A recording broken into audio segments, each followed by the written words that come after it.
এখানে লাকগ্রান্ড পোস্টে নিয়োগ দিয়েছিল ওনার হাজবেন্ডের আমি যে আমার হাজবেন্ডের দরখাস্তটা আনার কাছে অভিযোগ করেছেন সেই অভিযোগগুলো তাদের কাছ থেকে আমরা আগে শুনলাম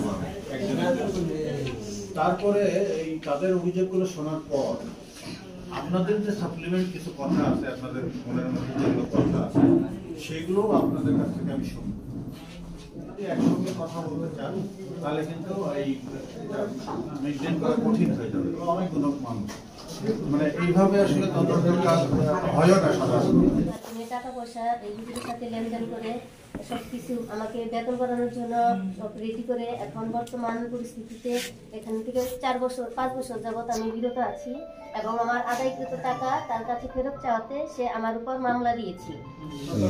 এখন তার স্টেটমেন্ট কাগজপত্র সবকিছু আমার কাছে আছে। এখন আমরা দুজনেই মনে করেন যে উনি আগে মামলা করেছে, এই মামলায় জড়িত অবস্থায় আমাকে এটা চলতেছে। আচ্ছা আপনি কত টাকা দিচ্ছেন আপা? কত টাকা দিচ্ছেন ওটা বলবেন?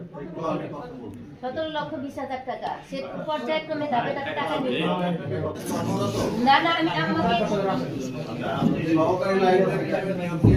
হ্যাঁ এখানে আমি স্বাক্ষর করেছি 3-4 বছর যাতায়াত করেছি, আমাকে কোনো বেতন দেয় নাই প্রতি মাসে মাসে। অ্যাটেন্ডেন্স খাতায় নিয়োগ পেয়েছেন কি মানে আলিম সেকশনের জন্য না দাখিল আলিম সেকশনে না দাখিল সেকশনে। হ্যাঁ হ্যাঁ। এই নিয়োগের সময় সভাপতি কে ছিল? ওই যে লিখছন আমিনুল ইসলাম লিখছন উনি মারা গেছেন। অরিজিনাল সার্টিফিকেট এনেছি কিন্তু তারপরেও দেখা গেল যে আমার এটা সরকার থেকে কোনো প্রজ্ঞাপন এটা ছাড়ে নাই। সে অন্যায়ভাবে এটা সার্কুলার দিয়ে ভুয়া নিয়োগ দিয়ে আমাকে হয়রানি করেছে এবং অবশেষে টাকা চাইতে গিয়ে আমি আমার স্বামীকে মিথ্যা মামলায় চাঁদাবাজি মামলায় সে কি করেছি। রিপোর্ট করেন রিপোর্টার ভাই। 14 সাল থেকে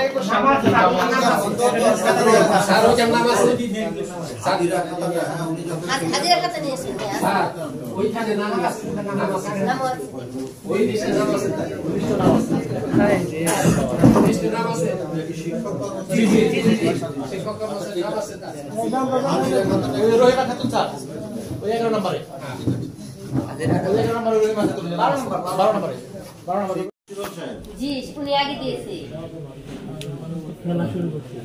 কত টাকার চাঁদাবাজি দিয়ে? 7 লক্ষ। 7 লক্ষ মামলা করে দিয়েছে প্রিন্সিপাল তার উপরে। 14 সাল থেকে এখানে নিয়ে যোগদান করেছি। 14 সাল থেকে যোগদান করেছি। হ্যাঁ 14 সাল থেকে 18 সাল পর্যন্ত যে আমার হাজিরা খাতা স্বাক্ষর খাতা আর করোনা যে বন্ধ হইল না তখন থেকে উনি আসে না। যখন বন্ধ হইল সরকারি ভাবে বন্ধ পর থেকে আসে। 14 সাল থেকে করোনার যে 21 সাল 20 সাল ওই সময় থেকে ক্লাস করাইছি। আর কি প্রমাণ লাগবে? এক বছর হ্যাঁ আমাদের ক্লাস আদায় করতে আর টিচার আছে বলে যখন ক্লাস করেছেন তখন না না মাসিক না এমনি পরীক্ষা 100 টাকা কিভাবে দিছে তাছাড়া কোনো কিছু দেয় মাসিক কোনো না না কিছু দেয় উনার প্রেক্ষিতে উনি আরেকটা করেছে পাশাপাশি। ওটা কি আমরা ওই যে সার্টিফিকেট জালিয়াতি মানে এই বিষয় নিয়ে উনি একটা করেছে সার্টিফিকেট জালিয়াতি। হ্যাঁ যে ন্যাশনাল গ্রন্থাগার ডিপ্লোমা সার্টিফিকেট আছে না।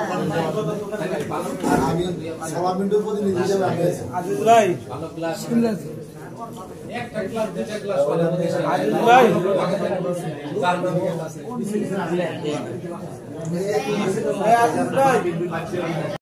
আবার পুনরায় নিয়োগ দিয়েছে উনি। এখন সেই সার্টিফিকেটের উপরে ভিত্তি করে 14 সালে হ্যাঁ বিজ্ঞপ্তি দিয়েছে। হ্যাঁ সার্কুলার গুলো আছে। ন্যাশনাল ইউনিভার্সিটি আপনাকে আবার পড়তে ফাইল পোস্ট করার পরে উনি আবার 16 সালে নিয়োগ দিয়েছে মানে আবার হ্যাঁ হ্যাঁ এটা আইনে নাই। সিদ্দিকুর রহমান বলছিল এটা আইনে নাই। এই প্রিন্সিপাল হুজুর ওই দিন বলছিল যে আইনের পর গাইন শব্দটা তো আছে স্যার। গাইন শব্দটা ব্যবহার করছি। অত্যন্ত কষ্টের যতটুকু সম্মান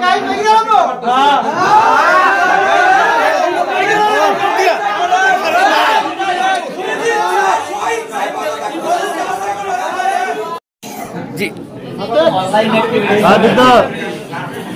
না, এটা কিন্তু যে এখানে যারা আছে অভিভাবক যারা আছে তারা কিন্তু এটা জানতে চায়, তারা জানতে চায়।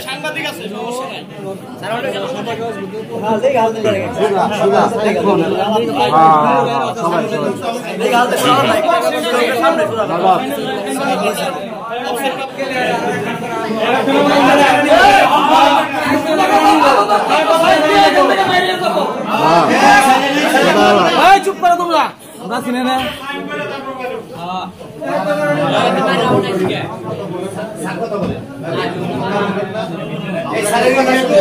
আমরা একটা প্রক্রিয়ার মধ্যে যাচ্ছি, আপনারা দেখতে পাবেন একটা ইয়ে দেখতে পাবেন। এটা নিয়ে আপনারা